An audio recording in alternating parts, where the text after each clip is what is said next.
শুরু করা যাক আজকের এই নতুন ভিডিও, যেখানে আমি আপনাদেরকে দেখাবো পেঁপে পাতার রস দিয়ে ফেস প্যাক। দুপুরবেলা কাজের মাঝখানে যে কোনো সময় আপনি একটু বের করে এই ফেস প্যাকটা তৈরি করে নিতে পারবেন। ফেস প্যাকটা তৈরি করতে খুব একটা বেশি সময় লাগে না, একদম অল্প সময়ের মধ্যেই তৈরি হয়ে যায়। তো পেঁপে পাতাটা গাছ থেকে পেড়ে নিয়ে ভালো করে ধুয়ে আমি শিলবাটাতে ভালো করে কেটে নিচ্ছি। আপনার যদি মিক্সি থাকে আপনি মিক্সিতেও এই মিশ্রণটা তৈরি করে নিতে পারেন। মিক্সিতে কেটে কেটে দিয়ে তারপরে আপনি একটু এই পেঁপে পাতার রসটা বের করে নিতে পারবেন। পেঁপে পাতার রসটা বের করা খুব সহজ। একটু হালকা করে শিলে থেতো করে নিলে, একটু হালকা করে বেটে যে কোনো একটা ছাঁকুনি কিংবা সুতির কাপড়ে আপনি রসটা বের করে নিতে পারবেন।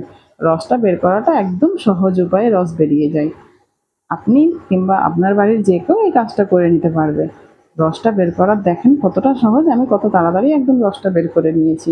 খুব একটা বেশি লাগে না, 2-3 জন লাগালেও ওই 3 চামচের মধ্যেই হয়ে যায়। তারপরে আমি এই পেঁপে পাতার রসের মধ্যে 1 চামচ বেসন এবং 1 চামচ মধু দিয়ে দেবো। তারপরেও যদি দেখেন আপনি যে আপনার মিশ্রণটা একদম গাঢ় হয়নি, তারপরে আপনি আপনার মতো দিতে পারেন। আমার যখন দেখলাম আমার মিশ্রণটা পাতলা, তখন আমি আরেক চামচ বেসন অ্যাড করেছি, যেটা কিনা ভিডিওতে দেখাতে পারিনি, মিস্টেক হয়ে গেছিলো। তো সে যাই হোক, মিশ্রণটা একদম ভালোভাবে তৈরি হয়ে গেছে, একদম ফেসে লাগানোর মতো। এই পেঁপে পাতা লাগালে অনেক ধরনের উপকারিতা দেখা যায়, আমি আপনাদেরকে দেখাবো।